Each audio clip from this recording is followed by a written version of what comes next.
Go ahead, mate. Hey, ladies, Jordan, playing with Paopao in the backcourt today, how was that having two ball handlers helped out in this game? I mean, it's great. Like we trust Pal to come in and to make right decisions. She's very confident when she comes in. She doesn't act like a rookie. She takes her shot. She's very aggressive and finding open people. She can read the defense. So it's really good to have her out there. And then it takes the pressure off of me as well, not always having to have the ball in my hands and knowing that we can put the ball in Pal's hands, she can make the right decision. So she's been doing a great job of coming in, whether she's starting or coming off the bench. She just brings a lot of energy for us, and she keeps the tempo going.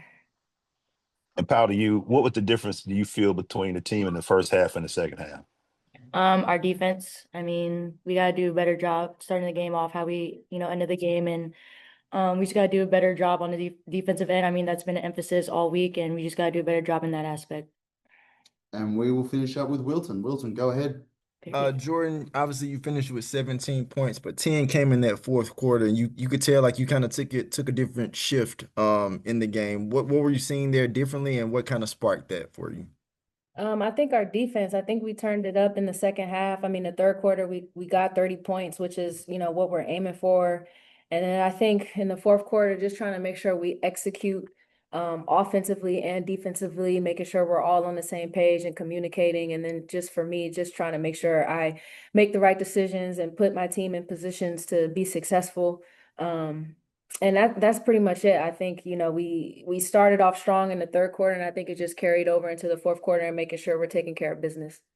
Absolutely. And Te-Hina, I got a quick follow-up for you. Like when you're playing, obviously you play next to Jordin tonight. Was that transition of playing next to her, was it easier? Do you find it a little bit more comfortable playing next to her in that regard? And what do you learn from her, seeing her kind of facilitate the offense? She's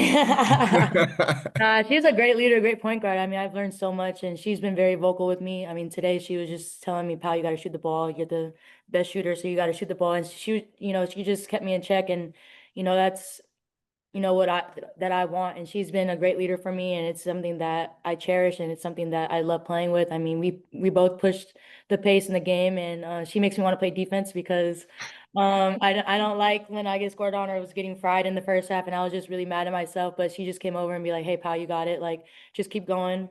And that it's just something that I love, and something that I'm very blessed to be able to play with a player like Jordin. Oh, dear. Thank you to you both. Sure, you clip this, Liam. Quick question. Yeah, great second half. I thought third quarter, especially beginning of third quarter, we went on a nice run and played with a much different energy about us. I give Chicago credit. They out scrapped us in that first half. We needed to come out with a different energy. Fortunately, we did. Leash was outstanding. JC was outstanding, but I really thought Nia just gave us a huge lift today. Her minutes were really good, and when we, were playing our best, she was out there. So when you have games like that where everybody is contributing, even as you have two great players sitting on the bench not be able to play, what does that tell you about your team, especially looking forward to the postseason? Well, I think we have a lot of great players, and when they get an opportunity out there, they usually make the most of it. And JC's been playing great. Obviously, we've already talked about Leash playing at an MVP level, but you need those players off the bench to give you a spark. And today it was Nia. Nia was fantastic. Go ahead, Wilton. Coach, you kind of alluded to it. After halftime, you guys had that 10-0 run, and you could see the energy was there from your players when they stepped back on the court. What did you kind of tell them to keep that energy going to kind of build the momentum that you guys would eventually have going throughout the rest of the third quarter? Well, I think they did all that. I mean, they know when they're playing well, and they felt a different energy when they were playing, and they were realizing they were taking good shots. I just thought at the beginning of the game, we took some bad shots, and then we didn't really have very good movement. And, they were dictating things defensively. You can't have no screens and no movement and think you're going to, score on a WNBA team. And I just thought beginning of the third quarter, we had, some things that we wanted to run out of the halftime. They ran it perfectly. They knocked down the shots. And, I think we probably scored 4 or 5 straight possessions. And then just kind of human nature. All of a sudden you're scoring, you get more energy, you're playing better defense. So all these things build upon each other. Absolutely. And then I want to ask about Nia Coffin. Obviously, we've seen her have strong impacts in games, but I know I was overhearing on the broadcast she was playing in front of her former coach, and I guess that may have given her some maybe a little extra motivation. But she came up with some big plays, not even just from the scoring, but from from a blocking standpoint as well. What does it say about like where she can really kind of come in and just make that impact at key times, especially during that time that was late in the third quarter going into the fourth? Yeah, well, she's a really good defender, and she had that big steal that she took the length of the court and finished, and then she had a huge block, and she had another steal. So, she was making defensive plays, and then she was being aggressive offensively, going to the rim, and I thought she finished some tough ones and got to the free throw line a few times, made her free throws. She just last couple games have been really good for Nia. So, she's been getting more minutes and she's been making the most of it. And it's been great to see.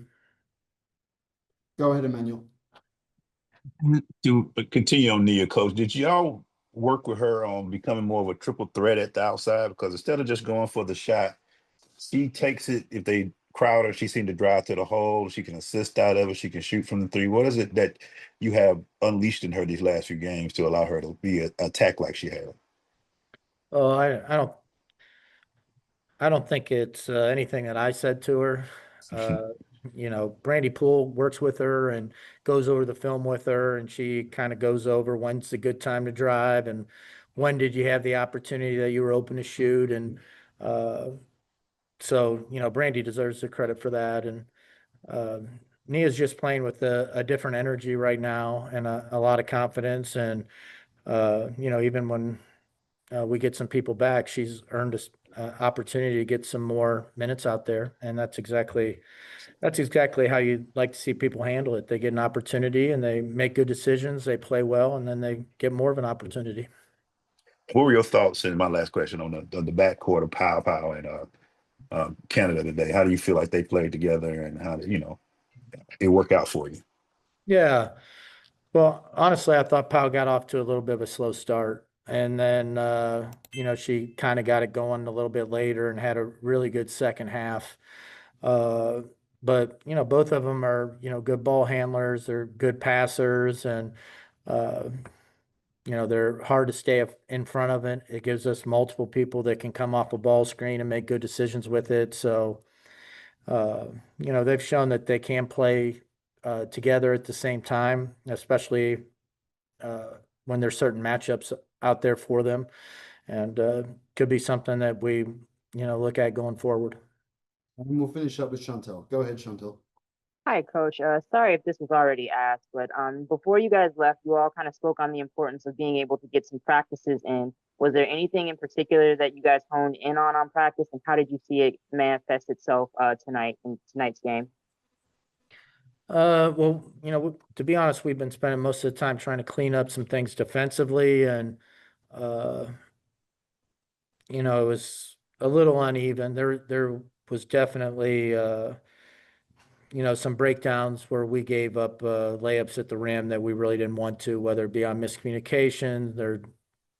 They were really good with their ball screens and getting behind us. But overall, I thought, you hold a team under 70 points, you're playing pretty good defense. And I thought when we really needed it, we were pretty locked in and made it difficult to get easy shots. So still a work in progress on that end. But I did see some improvement. Awesome. Thank you for your time, everyone. Thank you.